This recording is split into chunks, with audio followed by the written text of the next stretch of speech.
welcome to AFP. My name is Devang. I'm joined by the usual suspects, Sean Kay and David Goss. On today's show, we chat. The U.S. is thrilling 1-1 draw with Wales. England stomps Iran, plus news and notes from the rest of the World Cup. An upset for the ages via Saudi Arabia. And of course, we preview Canada, Belgium, the delayed press conference heard round the world, and the mailbag. It's AFP. Ask AFP. Gentlemen, how are we doing? We are a few days into the World Cup, but I think today, the first 4-game day, has solidified that feeling of, holy cow, it never stops, in a good way. Yeah, I think for me, and obviously for every person, this is different, but I've trained my whole life for this moment to be able to just wake up and watch 4 soccer games in a day. And you never know how you're going to react when you get on that stage, right? Are you going to be overawed by the moment? Is the training going to, you're going to forget your training, all of that. But I just feel really good that it's felt comfortable for me so far. And I've just been super locked in.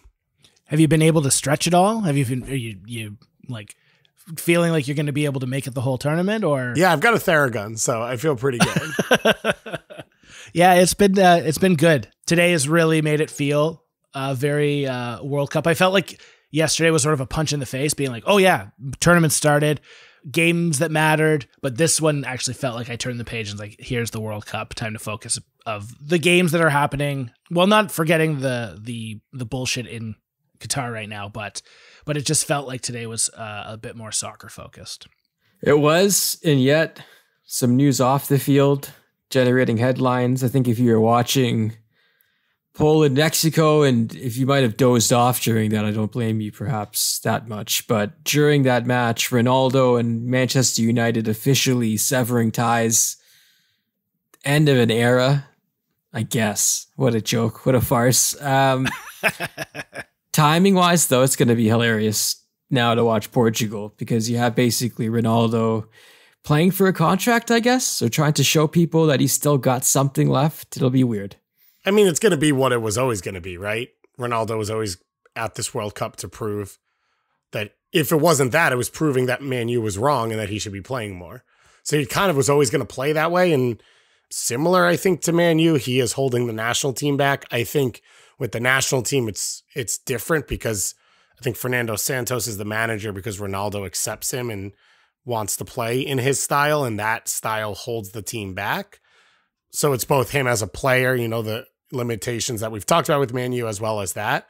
But I do think it probably puts the microscope on the team and him even larger than it already is, which is pretty massive, every single day.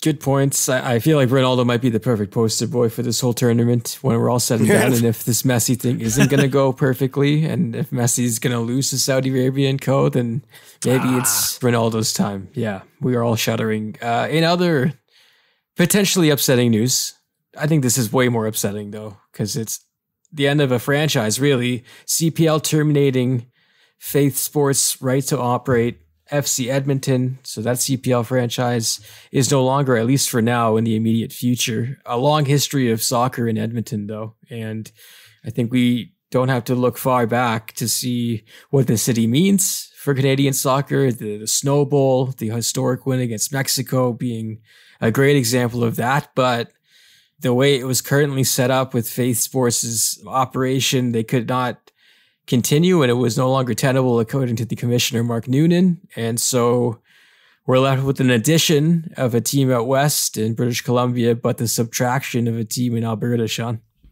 Yeah, really disappointing, but you sort of saw the writing on the wall late in this year that nothing was sort of going to come to fruition. And then the fact of the organization sort of not willing to let go of the debt in looking to find a new suitor. So you just needed to end this situation and move forward. And this isn't the way you want to see it end, but this is the way that you can move forward in, call it 2024, 2025, and bring in a new franchise. If Edmonton does see fit to be a franchise, I think you just needed to end this saga. It was a rough year to begin with. Fan group of under 1,000. on a weekly occurrence, a team full of loanees. It just couldn't have happened for another year for it to look like the CPL was growing. So it sucks to be a fan of the game in Edmonton and try to continue to support after year after year after year of new franchise. But you just got to hope that there's somebody there that can build it the right way. Listen, I think for all of us, as Sean said, for the fan base that cares, this is always brutal. But I do think, as Sean mentioned, like the league's growing, there's the sport's growing. And so this comes at a moment less MLS 2000 of the league is shrinking when interest is shrinking, and more this sets you up correctly for the future, right? Having ownerships and having clubs that have the proper, facilities, but mainly the proper energy and interest to grow the league. And so I don't think that this is like a sign of danger to the CPL. And I actually think that in itself is a promising reality. Mm-hmm.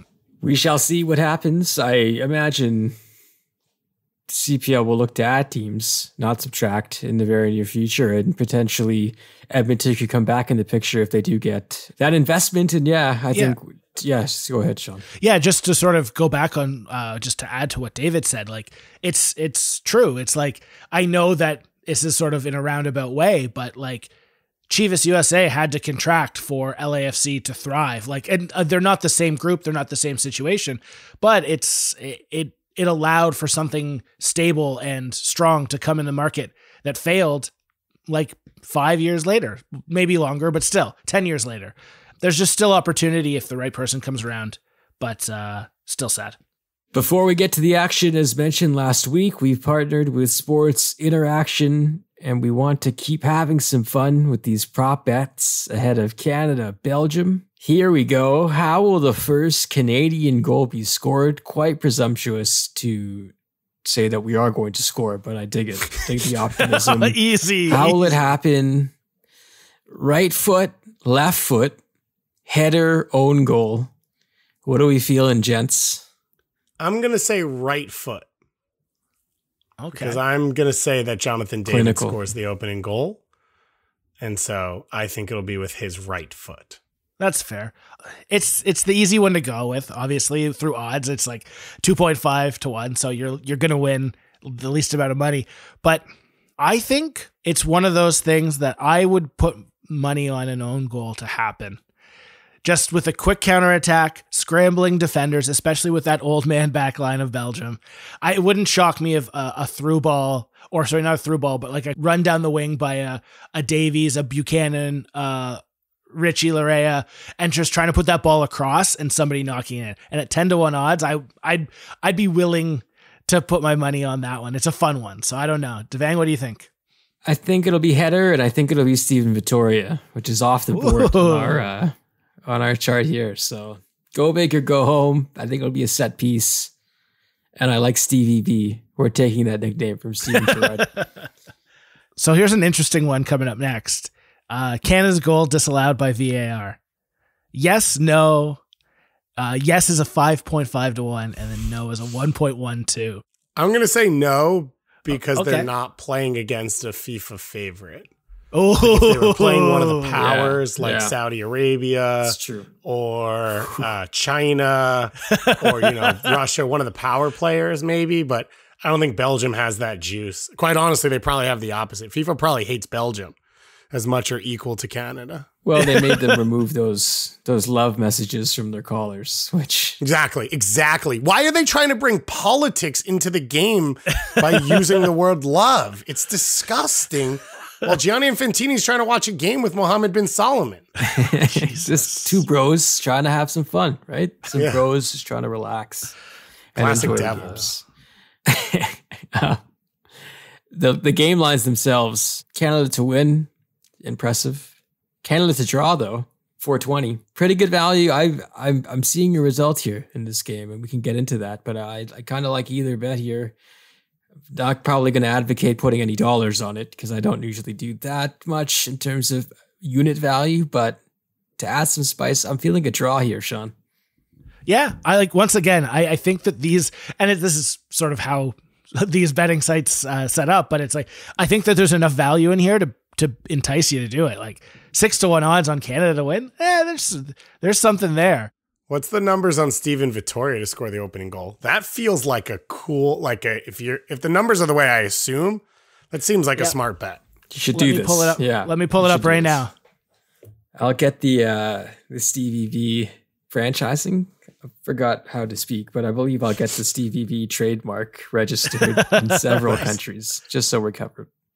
By the way, Alexis Vega on camera crying during the Mexico anthem. So right? So we're going to get that. Hey. Some precedent there for crying anthems. Sorry, no. First goal scorer.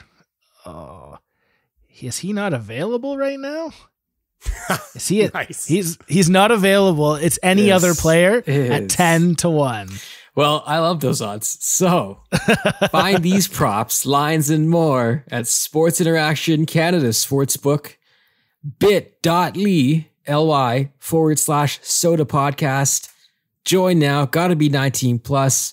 Please make sure to play responsibly. When we come back after the break, we talk about what's happened already on the pitch, including our friends in the US and their match against Wales.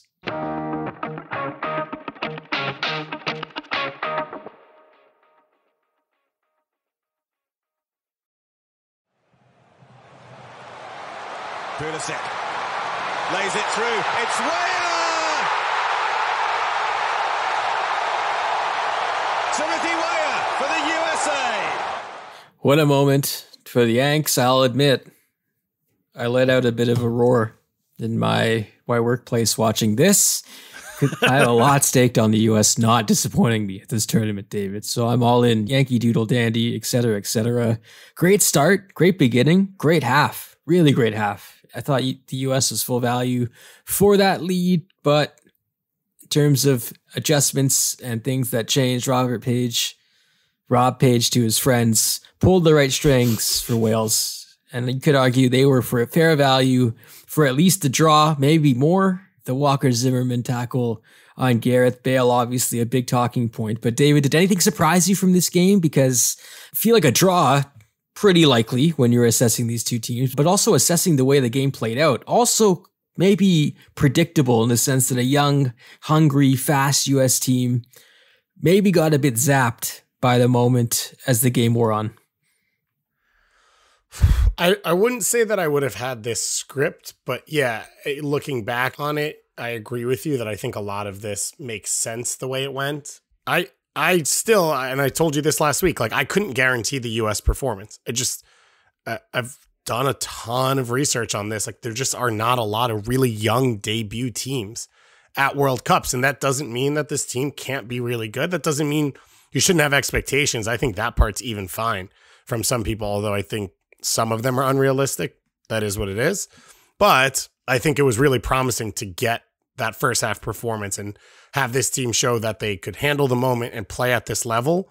And then you saw holes in the team. And there are holes in every player on this roster. And there are holes in even the best players, which actually I think accentuates problems for the US. In the first half, moments of buildup, every layoff from Weston McKennie went out of bounds. And Tyler Adams isn't elite on the ball, and so build up through him failed, or his team refused to play it to him in dangerous spots. And Christian Pulisic, his decision-making with the U.S. as well as his execution has been pretty poor outside of finishing specifically. And you saw that especially in this game. And so I think all of that's frustrating. You add the Walker-Zimmerman tackle attempt, which obviously is a massive mistake. I don't think you can ignore Anthony Robinson and Tim Ream falling asleep on the quick throw-in that led to Bale getting the ball in the box. Boys, I will credit you, David, for exactly predicting this Fulham collapse between those two. I credit you for this. And then it was Aaron Ramsey, who was the one who was aware enough in the moment to make the run, to make the aggressive run and pull it back. Now, I will say, I thought the U.S. was better for a more amount of time in this game.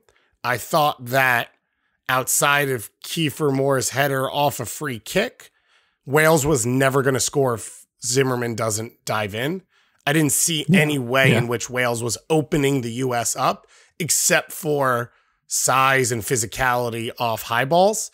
And I think that I have some issues with the way Greg Berhalter handled the game, but overall his game plan was right and the team didn't execute it properly, and they should have gotten 3 points. That's a mistake.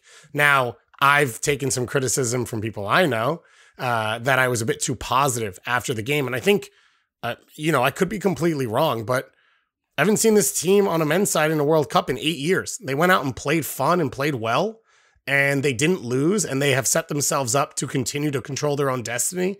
And I'm like really excited to watch them play England. So that's a lot of my initial takeaway. I'm sorry that it's a smorgasbord event.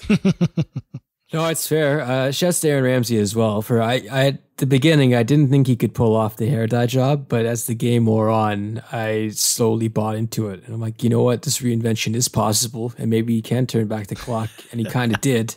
On the Wales side, Gareth Bale kind of didn't do anything for most of the game. I think that's maybe what surprised people the most, but I really should have, Sean, in the end. Like, I think the whole idea of big game Bale is he could be doing nothing and then kind of appear and do something and cause an issue for the defense. And then, of course, we get a penalty, and that's exactly what happened. It wasn't pretty by any means, but that's exactly what he does.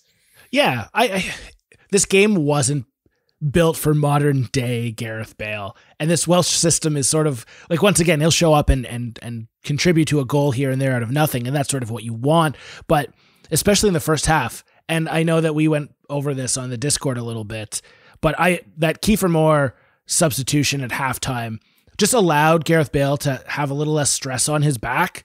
It just allowed some space in the midfield because like Adams, McKinney, Musa, everyone, like they were just such a high press or mid press. Like they were just winning every single ball on the back of Ramsey, Wilson, etc. Like nobody had space.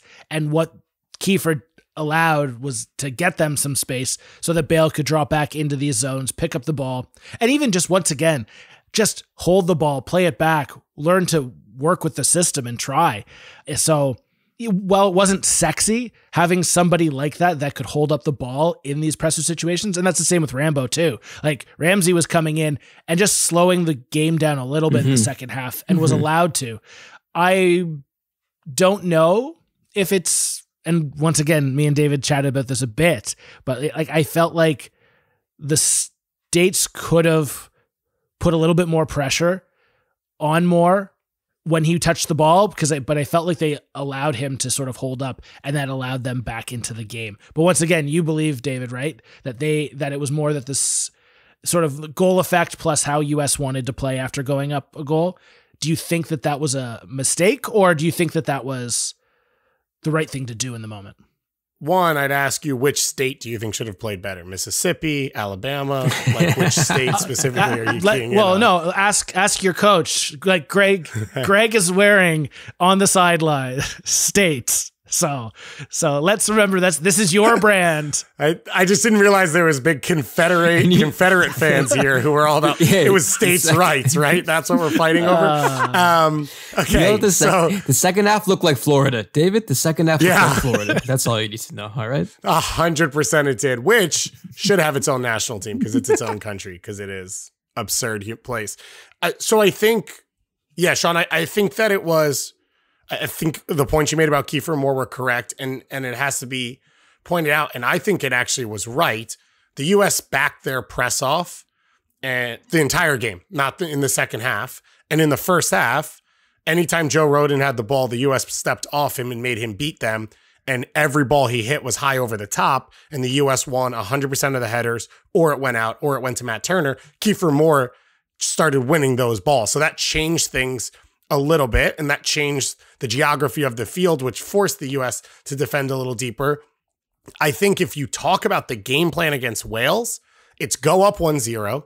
Now they open up to come after you. And then in those moments, hit them in transition, which, by the way, the U.S. goal was a transition moment.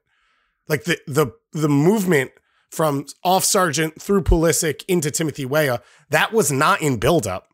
And it was the only really great chance of the first half, or one of two. And it came in a transition moment. Like that's where the U.S. is at its most dangerous. And so the expectation then is, okay, Wales, The one time they half opened up in the first half, we scored. Now they're going to throw numbers forward. We're going to have tons of chances. And it wasn't the case. And that, I think, is the issue with the way the game played out, is that was a game that you were supposed to go up 2-0 and that ends the game. It wasn't to defend a 1-0 lead. It was the lead gives you the opportunity to open up Wales and kill the game off. And that's the difference, I think, with an experienced team, a team that's ready to be contenders at this stage, and a U.S. team that has a lot of those parts but isn't 100% there yet. And if Christian Pulisic doesn't try and hit a cross from the side of the box one time to Timothy Weah challenging a gigantic center back, they probably go up 2-0, and then that kills Wales' momentum. That's a lead you can defend, and then it kind of is what it is from there on out, if that makes any sense. We talked about Wales and the USA, but I wonder if their clash on the opening match day of their group was affected at all by watching England absolutely smash Iran 6-2, looking quite comfortable doing so. Had a bit of a come to Jesus moment with Gareth Southgate in the week ahead of this tournament, realizing that perhaps he's in the perfect place of all, where there's really no expectations in a weird way, and people kind of just laugh at his old selections and like, haha, he took Harry Maguire. And yet, Harry Maguire looked okay against Iran. He looked like the Harry Maguire that usually turns up for England on the international level. With that match in mind and seeing what they did there, and we can get into it a bit further in terms of some of the stuff that happened off the pitch, including the One Love armband. But after watching England, David, what do you think we're going to see on Friday in that match? Because, I mean, if you're the States, apologies for using that term, if you're them, do you go into this match with the same mindset as you did against Wales? Or is this now a time to really employ some tactical prowess to get by this game and set up that final match day as an important one against Iran? I mean, it'll be a different style because it's a different team. Wales was never really going to take the ball from the start, so the U.S. was always kind of going to be in a spot where that was going to be their role, and I think they handled it well. That's not going to be the case against England. So therefore, it's going to be set up a little bit differently, but I think the same principles exist.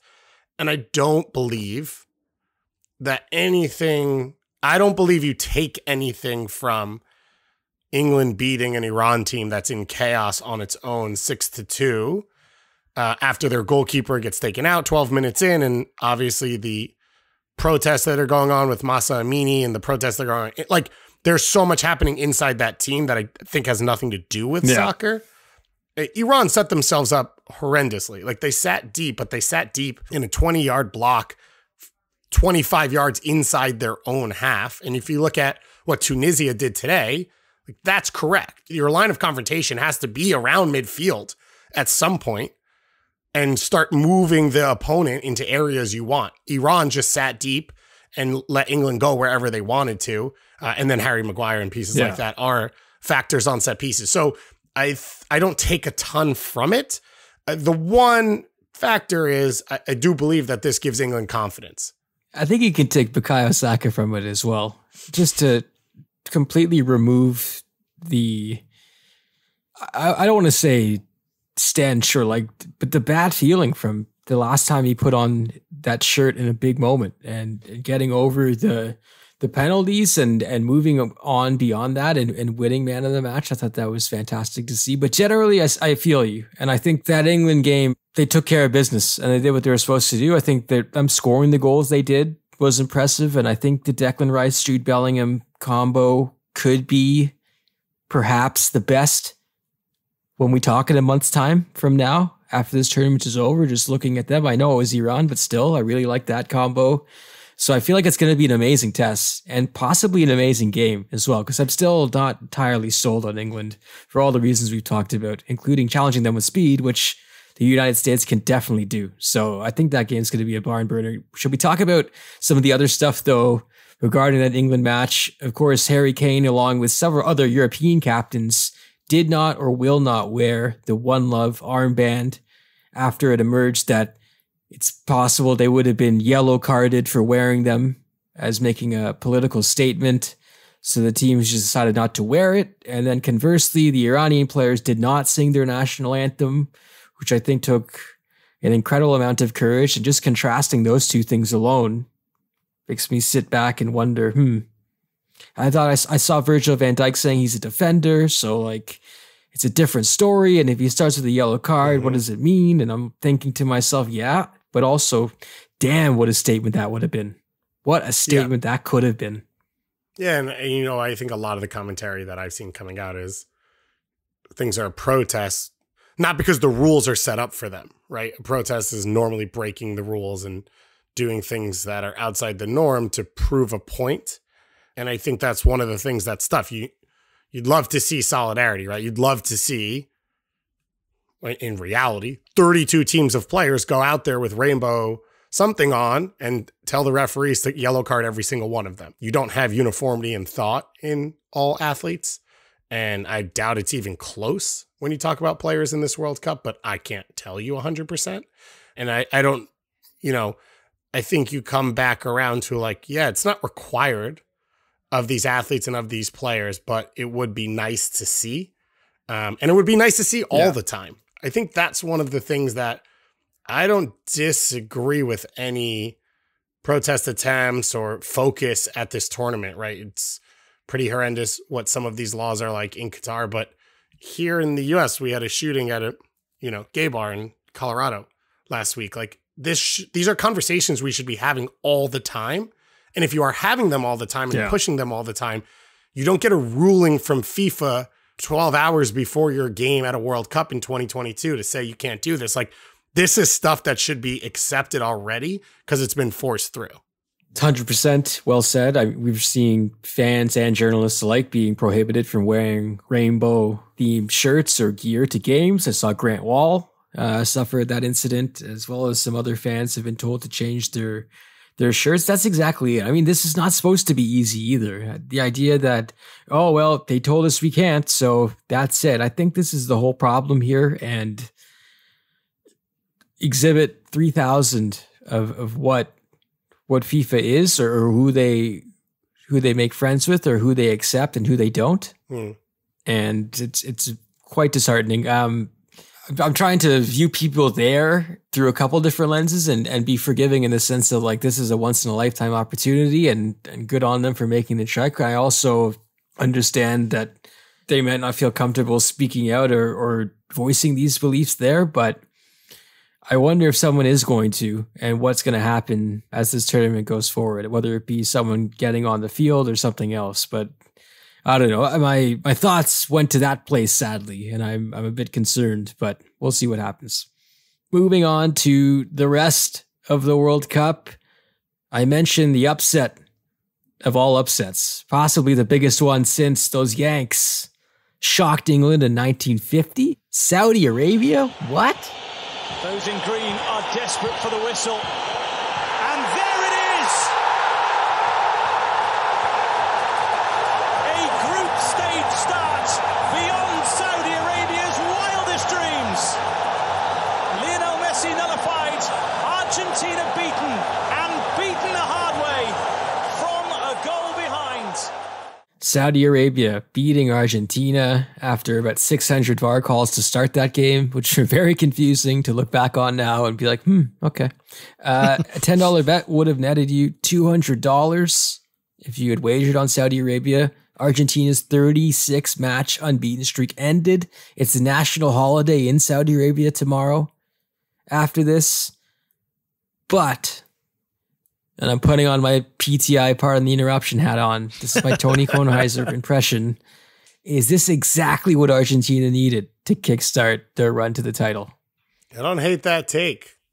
I mean, I texted my Argentine fan friend and said, don't forget, Spain lost in 2010 in the opening game against Switzerland, right? So I'm not totally against that. Yeah, I agree. This team is a very good team, this Argentinian squad. And being shell-shocked right at the front of the tournament when there's still 2 winnable games to be played, it's a really good opportunity for this team to regroup and refocus and understand that not every game is going to be an easy one.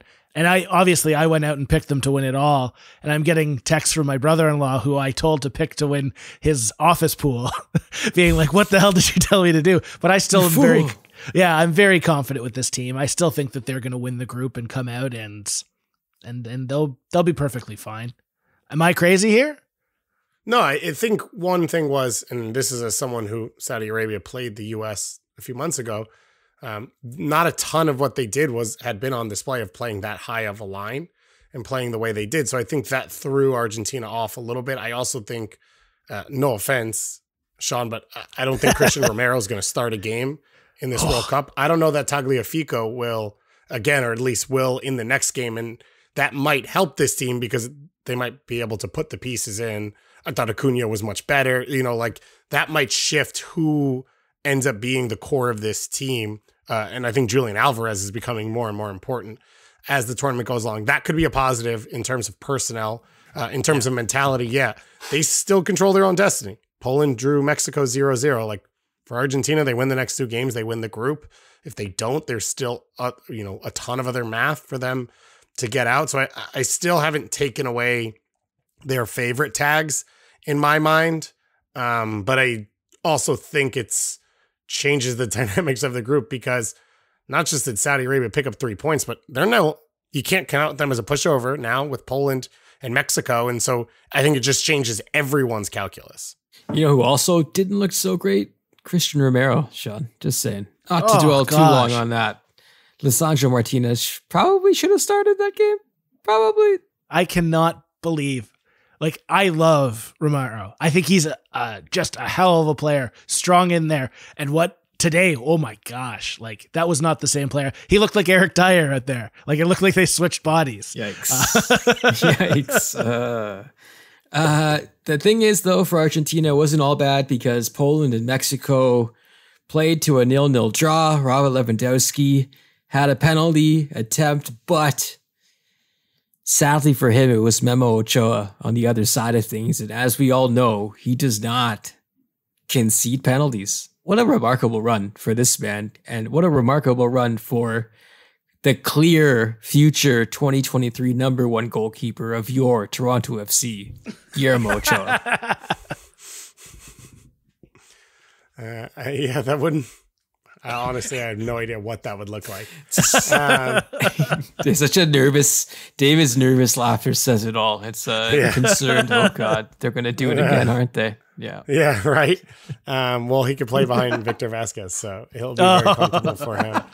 I think this is a game that both teams probably felt that they should have won, right? Mexico for run of play. And if you told Poland you're going to get a shutout and Lewandowski's going to get a penalty, they're going to assume they're going to win every time. And you have to start looking at Lewandowski with Poland because they've super shook. They've underperformed and take away results. Performances have been terrible. And coming into this tournament, I said, well, he's never had the support that he has now, right? Zielinski in the form he's in. They've been playing Swiderski a lot and it'd been really successful. They still have Milic as well. It feels like the back five's dangerous. Matty Cash has been a pretty good addition. And so to have a game like this, where they could have sat first in the group on 3 points with a game against Saudi Arabia coming up, right? And there's the possibility, if they were to have won that game, that they basically would have qualified out of the group. And so for him to miss a penalty, and it wasn't a great penalty. It wasn't horrendous, but it was not a great shot. And then you look at what Bale did yesterday, a lot of question marks sit there now. Big shouts to Stephanie Frappart for becoming the first female official at a men's World Cup in that match, Mexico's clash with Poland. She was one of 3 women to be included on the list of referees for the World Cup in Qatar.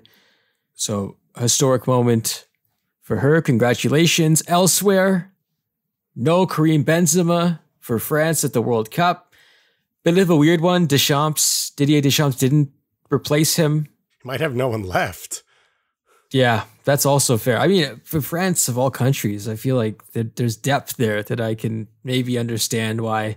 Maybe if you're Canada, it's like, well, do we add this guy or do we just go with the people who are comfortable with each other? But that's what Deschamps decided to do, which was a bit interesting. And it's early days and we don't want to talk about current things happening, but could be interesting. Could be interesting for France. I mean, they they only called up 25 originally when they had 26 available. Then they brought in Marcus Thuram to add to that roster. Then they had injuries, so they added the center forward out of Frankfurt. And that's including all the injuries that have already occurred, right? When they put together the actual roster, right. At that time they knew Pogba, Conte, guys like that weren't available. So one, they can only pull from the 55-man list anymore. So there may not be any forwards left.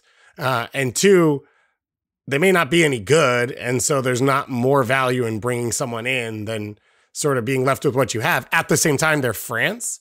And this is still a favorite because the talent on the roster, even with all the injuries, is still good enough. I'll say as a fan, you wanted to see Benzema have a World Cup. Like when you look at what Modric did last time and Mbappe and I think what a lot of us expect Messi or Neymar to do, and definitely Messi did in 2014, like those are crowning moments for great players. And Benzema, I think, is in that class of player. And it'll be unfortunate that we'll never see it. It will be a bit funny if Rabiot and Giroud lead France to the World Cup. I think it would be quite hilarious, actually. So for the banter, let's see it happen. All right, that's it for our World Cup roundup so far. When we come back, it's the big preview. Canada, Belgium, finally. We made it. We'll talk about it all coming up next.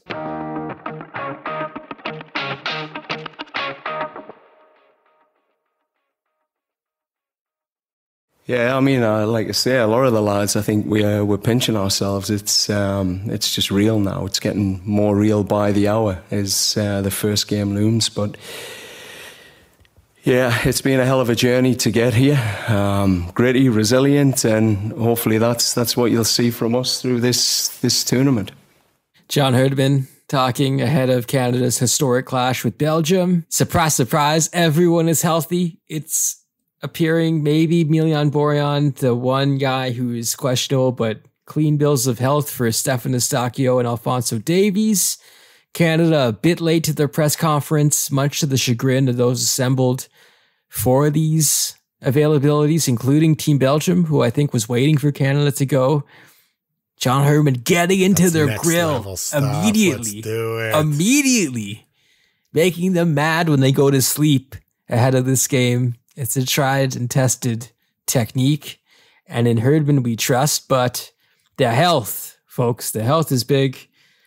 I think there were some conversations about resting Fonzie and looking ahead to Croatia if he's not 100%, but once he told James Duthie down in Qatar that he was ready to go, I think that was enough for most people, and now we've got the final confirmation. So we enter the game with their best players fit and Borjan probably available. This is exactly what we could have asked for, David. I think the one fear was maybe injuries robbing us of a chance to compete best on best, but it looks like we won't be in for that. Coming off the back of Greg Berhalter not playing Gio Reyna, who then tells us he's 100%, I don't know how much I believe the Alphonso Davies stuff, and that is World Cups. Camps in World Cup are more closed off than a club team is, and so it's like really hard. Didn't we have a 2-hour period where Josh said that Fonzie wouldn't be ready, and then someone said there's no way Josh could know, and then this report came out, right? So I don't know that I believe it 100%, but if Eustáquio is good to go, which it sounds like he is, then to me that's enough where you can manage Fonzie into this one, and if he is good to go, then it's great news. And to me, watching the World Cup so far, I think it's reinforced the idea that when you get out there, everyone's human and there's one ball and there's only so much space and there's only so many things that can happen. And, you know, if you take out Iran and Qatar's performance, which I do believe are outliers, most teams have been able to find their feet and hang with opponents that are considered bigger. And so I'm excited for what Canada can do. And it sounds like they are as well, which is the mindset you want them to be in. In terms of Belgium, Romelu Lukaku ruled out for at least the first 2 games. Eden Hazard will start, though. I believe he'll captain the side as well. What to expect from Belgium? That's, I think, a question that maybe we haven't glossed over, but it's usually KDB is great and the defenders are old, and then we kind of just stop in terms of the Belgian analysis. But what are you looking for, DG, from them? I think you you've obviously started with De Bruyne, which is always good. My expectation would be you'll see Michy Batshuayi as the center forward, who I actually think fits this team really well because he shapes his runs differently. Lukaku often is dropping in to create, and Batshuayi will pick up the space, especially when you look at Canada. He'll pick up the spaces on the two channels, which will challenge Alistair Johnston and Kamal Miller, individually. It'll also make decision-making tougher for them of if he makes a run, how do they also get control of Hazard and De Bruyne, who will kind of sit underneath as, in sort of a 5-2-2-1, if that makes sense. And so that decision-making becomes tough. And then you obviously have the wingbacks for Belgium who will give the width, which fortunately for Canada, they already play with a back five. So it should be pretty easy to mirror that. And then I think the big question marks are, one, can you control Kevin De Bruyne for 90 minutes? And then two, winning the midfield. And a lot of other names get touted with Belgium, but I think Yuri Tillemans is one of, if not the best, two-way midfielders in the world. And Axel Witsel is one of the best defensive midfielders in the world, and an experienced piece. And so that battle against Eustáquio and Atiba, I think, is going to be must-watch stuff, but that's going to decide a lot of things, because if Canada can win that, you probably force De Bruyne to drop deeper to find the ball. And if that's the case, the through balls, the danger, all of that's happening 40 yards or 30 yards deeper, which isn't in on goal. It's just getting you into the final third. Yuri Tillemans is a great shout, and I feel like he's one of those guys as well who, perhaps with the attention KDB will require, he could be someone to cause a lot of headaches for Canada in that final third. Sean, it looks like in terms of the Canadian setup, outside of Fonzie and Eustáquio, Junior Hoylett is in line to start, and Kyle Aaron will likely come off the bench. It feels right and comforting to have someone of Junior Hoylett's experience in for this game. Yeah, it's you want to have as much sure hands as you can, especially in an opening game. I think you want to have guys who are very comfortable on the ball, have played in big games. Obviously, I don't think anyone has played as Alphonso Davies maybe has played in as big a game as what this is tomorrow or today, depending on when you're listening. But yeah, it's you need a steady hand. You need somebody that can hold onto the ball, make sure that everyone's comfortable, and just a little bit more leadership in there. And yeah, I guess it's the right decision. I'm still unknown on how I view that right side of the field. And maybe I'm wrong, guys, and you can tell me otherwise, but I just feel like is the right side going to be the defensive side, and then the left side be a little bit more free flowing, or do you expect both sides to just be sort of locked down?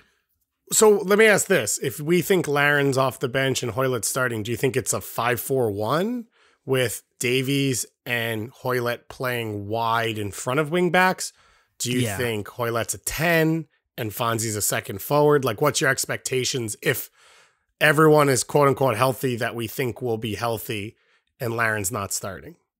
When they have the ball, probably Hoylett in a bit of a front three with Fonzie and David. And when they don't, Hoylett's playing behind Jonathan David as maybe the tip of the spear in the midfield. That's what I would probably assume. Yeah, I think that's sort of the same. I feel like Junior gets in there and can sort of slide to the right and help some defense on the right side. But yeah, I think on the attack, I think it's tough. I feel like Alphonso Davies has a bit of a free role in John Herdman's system when he wants him. And so that sort of switches how you sort of view the whole thing. Is Junior more central and is it Tejan playing right back? Is that what we're going with as well? Or is Richie going to play that spot? So I would be surprised if Richie starts. I just don't think he's safe enough defensively, and he doesn't add anything in the attack that Tejan and Junior don't. I actually came into this week thinking there was a pretty good chance Junior was going to start at wing back, because I agree with everything you guys said. Like, his career, his mentality, where he sits in the team, I think you want him on the field. And if Richie's not going to start there, he's just as safe with the way he's played for Reading this year in that role. I do think if you're not going to start Kyle Larin, you have to start Tajon, because if you don't start Larin, you probably lose some connectivity in the attack that helps sustain attacks. And then you need Tajon's individual ability to open up plays and create out of nothing. The way you guys discussed it, I could see. The only issue that stands out to me there is I think there should be 3 centrally. Like, I think Oso should start if he's fit, because I think you want a third guy when numbers are going to De Bruyne to be able to battle in midfield and win that battle. And if it's not going to be Oso, I would want to see Hoylett or Fonzie in that spot. And then I don't know how it all fits together if you're playing a 5 and a 3 and not playing Larin as a second forward. Yeah, no, I completely agree. There's a few questions in here where you just don't know how it's going to line up. And yeah, I agree. The same things that Junior Hoylett can bring into it, Oso can do. Oso is so good in tight spaces, breaking things up, winning balls. Like, I would 10 out of 10 days play Jonathan Osorio in that third midfield position, which I sort of feel like Junior is going to do. Like, I don't expect it to be a 5-4-1.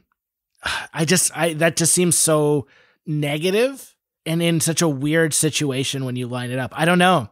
Devang, what do you think? Like, I think they're good. I agree with the Oso shout. I really do. And I think if we are going to see a surprise, I hope that's it.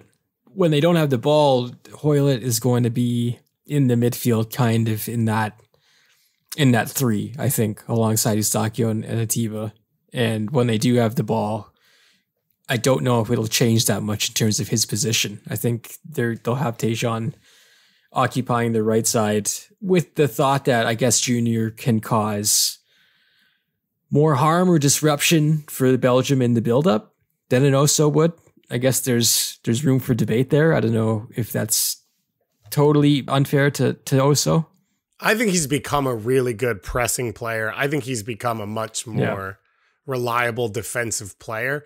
But if he's not sharp right now, because he hasn't played in X amount of time, right, outside of the 90 or 120 minutes he played last week in the 2 friendlies, I'm fine not starting him. Like, I think in an ideal world, if he was playing the way he was playing last year for Canada, he would start in this game. Yeah. Do you think that on a counterattack, they're going to let Tajon go and then Junior stay back and then play that right back role? Like, I wonder if that's what they see and they just don't want to get isolated with Oso in sort of shifting over to that right back role. I don't know. I just sort of see the like for like Junior can come back and defend while Tajon. It also might be Junior, right? It may not also be Tajon, exactly, because you don't trust Tajon to defend. Might allow Tajon to be free and just go. So that does allow a little bit more. I've been indoctrinated because I'm hosting a show daily with Bobby Warshaw, which you should listen to if you're listening here. He likes to set up teams to have super subs, and Tajon is that player. And I understand he's special and he does things no one else can do, and you want him out there. I think Larin's less of a super sub. So I think that's kind of interesting. I've also talked a lot, especially last week on this show, about the weakness of Belgium, which is, to me, the center backs and the defenders. And so I would want Kyle Larin as an outlet and a guy that is constantly making them work. And I'm surprised coming off the Japan game that Kyle Larin is not in the team. Super sub Claxon. Yeah, I mean, it's good to have this debate, or it's good to have these options. But in this sense, it really feels like a whole lot is weighing on that first 20 minutes, that first 25 minutes of the game, and getting it right off the hop, I think is going to be really important. We've seen, I think so far, teams make the wrong approach or totally play out of their strengths or their abilities. And I'm not saying Qatar could have done a lot differently against Ecuador, but I do think maybe they could have chilled for the first 20 minutes and perhaps get into the game a bit. And Canada has some tape of other teams to go on where maybe they approach this game as well with the first 25 or 30 minutes assessing out period, a feeling out period, where they can get comfortable and go from there, or it becomes bedlam right off the hop. But I will say, seeing the average of 10 extra minutes added on for each game already has left me with heartburn, as I expect something to happen similarly in that Canada-Belgium game. Should we get to the picks? Are we ready for the predictions? I think so. All right. John, You're up first. 2-1 Belgium. I just think that they're going to be able to hit us early. I think that we aren't going to be able to find our feet early, and I think that they're going to press us pretty hard. And I expect them to go up 2-0, and then we claw back and get one late. But 2-1 for Belgium. I'm going to go 2-2. I think it'll be Belgium banging down the door to close out, but Canada hangs on. Whew. I just think there's goals in this game for Canada. And as much as they might be, outclassed in moments or unprepared or overwhelmed, whatever it is, I think Jonathan David's going to get his looks. I think Tajon and Fonzie are going to get their looks. I think Canada can be dangerous on set pieces. Vittoria was a monster against Japan. Now you've got Eustachio back in who can serve that ball. I just think there's goals in this one, and I think the goals will settle Canada and give them confidence. So I think the chances are there, and if they take them, I think it puts them in a spot where they're comfortable with the way the game's being played, and they're able to sustain against the Belgium team. I think we saw it today from Denmark and France at times, and Argentina as well, where I feel like a lot of teams aren't coming in as cohesive as they'd like because it's a bit of, the jammed in World Cup and all of that. And if you sort of throw a wrench in things, it seems to be throwing teams off. And outside of a halftime adjustment, teams seem unable to recover. Ooh, I dig that pick. I'm going to do 1-1. I think Canada will take the lead and Belgium will score in the second half, and it'll be really tight towards the end. But I do think Canada's going to play the first half really well. And I think they'll come out with a really, really smart plan. And maybe I'm giving Roberto Martinez too much credit, but I think once Belgium figures out what's going on, they'll make the right adjustments and they'll get one back. But it'll end as a draw 1-1, leaving everything still on the table for the Croatia game. But I think all of these results we picked are quite realistic, along with the other ones, which include 3-0 or 4-1 for Belgium because they just start off incredibly and run away with it. But that's why they play the games, and we waited a long time for this and can't hardly wait to watch Canada and Belgium square off 2 p.m. Eastern on Wednesday. When we come back to close up this week's show, it's the mailbag, Ask AFP.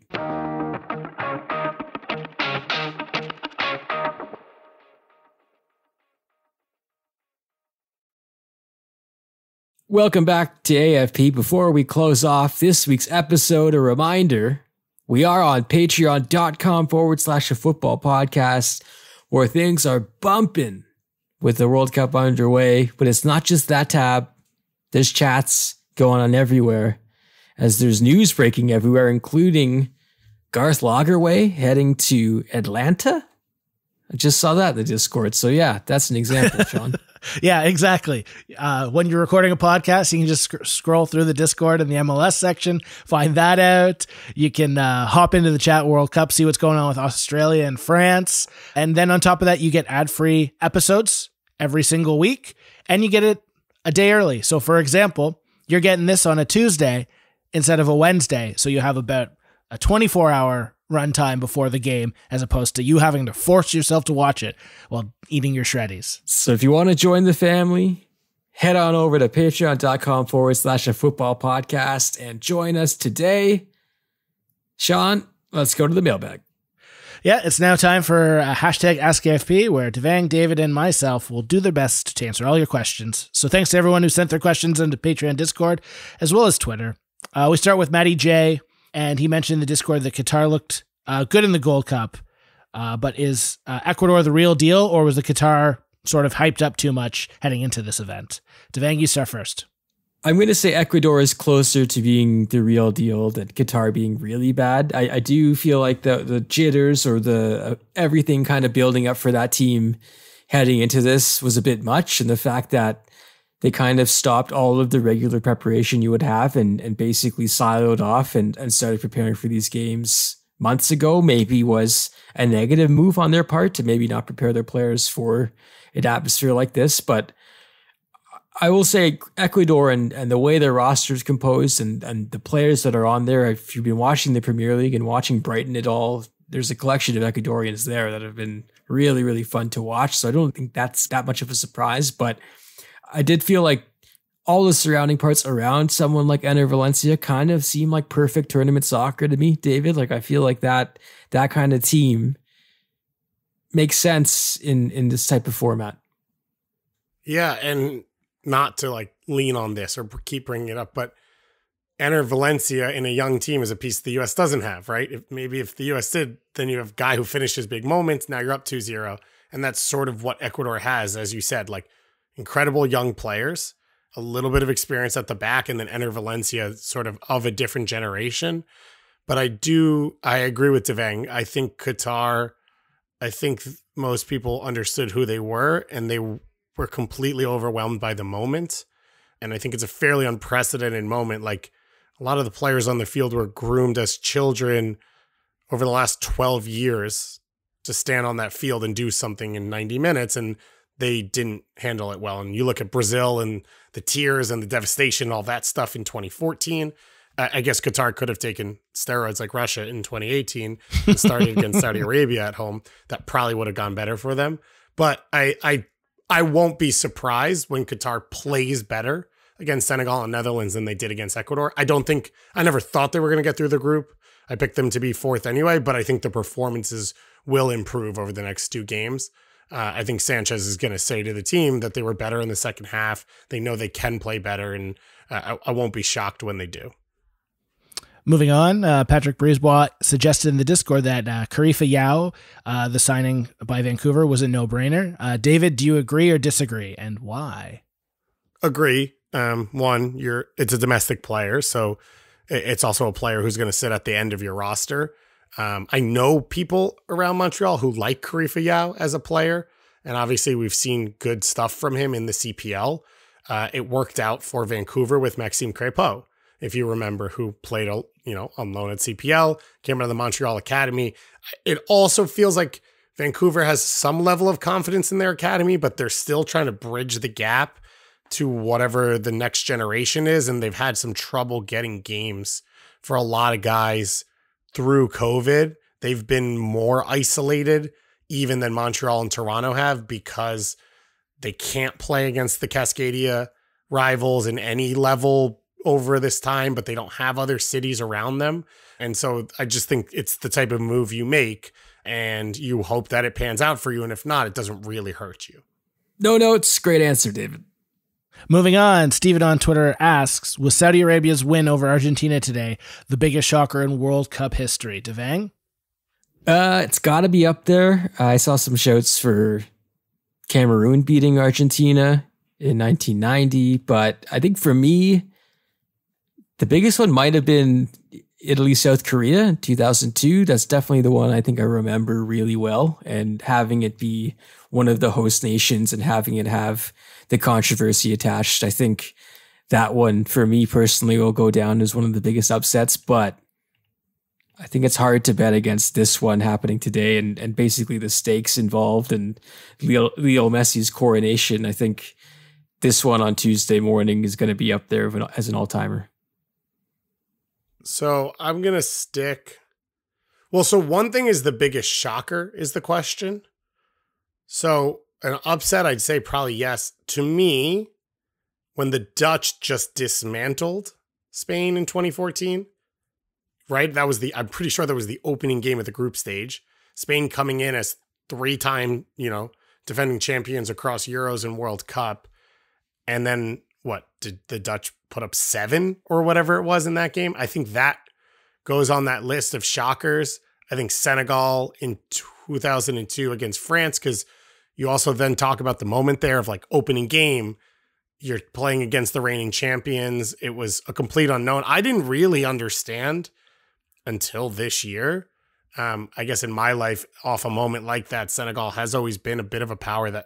That was their emergence on like international competition. They had not really contended in Africa up until 2002. So I think those are probably the two that would stand out in my mind. We got a question. Someone asked, it could have been David, could have been anyone else really, but how many times did David Goss throw up yesterday? David? So can I tell you guys a funny story? So I went to a local bar in my neighborhood to watch this game because I couldn't be in my apartment, although maybe I should have been, whatever it is. I never know how I want to watch games like that. I get it. So I went to a local bar and some friends came and met me, and my wife came as well when she finished up work. And there are not a lot of Welsh people in the world, I would say, right? And there are definitely less in the US. Arguably the most famous Welsh person is an actor named Matthew Rhys. Do you guys know this person? Yes. Yeah. So he's in the TV show The Americans. He co-stars alongside Kerry Russell. They then proceeded to actually get married, and they live like 5 blocks away from me because we see them, and they sat at the table next to me with their friends who were all like, oh, dude, soccer, World Cup, no way. So then they all became Wales fans. So it's like me and my friends, and I'm like standing on chairs and throwing stuff and running around and screaming about CONCACAF and stuff like that. And it was a unique experience, to say the least. I didn't throw up in that moment at all, but yeah, it was that was my viewing event. Incredible. Wow. That's TV plot worthy moment. You didn't go over? They didn't tell you to shut up or anything? Did they? No, they were very nice. Oh, that's great. Yeah. Last but not least, Jason G pointed out in the Discord that Matt Hedges and his wife were at the Leafs game last night. Does this point to the free agent defender signing with TFC? And do you think it's a good fit, Devang? I mean, here's the thing. He was wearing a Leafs jersey and he's from Rochester. And I don't feel like people from Rochester would do that unless they were angling to be signed by the club here. So I think this is definitely happening. Because he's supposed to be a Sabres fan? Yeah, I don't think he would be allowed, to be honest, unless something like this was happening. So I think he's clearly going to sign. And yeah, I think this is better than a Salcedo type move to me. This is someone who's been around the block at MLS, and I don't think 32 is too old. Perhaps he's your Drew Moore 2.0. So I dig it. And I would agree with you as long as you get him on a contract like Drew Moore, who, for as big a name and as big an impact he was, I think he was only on like 400,000. Yeah, 300. Right? And that's right. Yeah. Right. So, and obviously that was the limit at the time. But that's my one thing with Hedges is I think he took a clear step back this year. He was injured last year. So I don't know where he's at physically. He's definitely a veteran. He's definitely mentally sees the game elite. I can say from being around him a lot, he's been huge for the Dallas Academy. Like he's that guy that comes to the Academy games, knows the Academy kids, helps them bridge into the first team. So I think he'd be positive in the club, but it's not enough. Like there has to be more to it. And if you spend too much on him, then do you have the resources to add? Because starting him alongside a Lucas McNaughton or a Shane O'Neill, he's not good enough to carry those guys if you want to play at the level that an Insigne and a Bernadeschi spending sort of alludes to.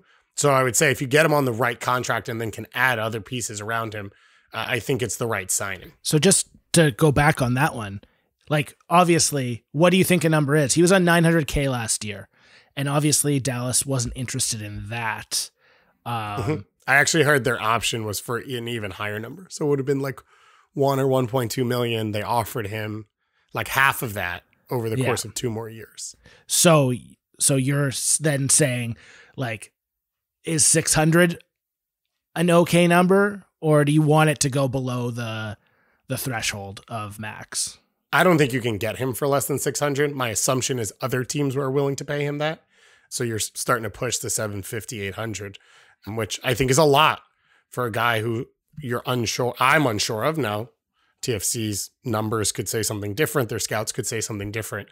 But yeah, so I'm not sure this is the right move. This is not a no-brainer to me, where I think some other MLS center backs, if you brought up, or even if they had selected Eddie Segura, who with his injury concerns, but at a younger age and a better contract, would have made more sense to me. We shall see where TFC goes from here. Of course, Victor Vasquez claimed on the re-entry draft, which means they can negotiate with him. We'll see where that goes. But Sebastian Giovinco must be scrolling like a madman through IG Reels, perhaps. Why wasn't this me? We shall see. Plus, of course, more World Cup stuff coming from us in the weeks ahead. That's it for today, though. We hope you enjoyed this week's episode. If you could be so kind to give us a rating or a review, that would be wonderful. Plus, hit us up on Twitter @afootballpod, as well as on patreon.com/afootballpodcast. For Greg, Zach, Sean, and David, thank you so much for listening to AFP. We'll talk to you next week.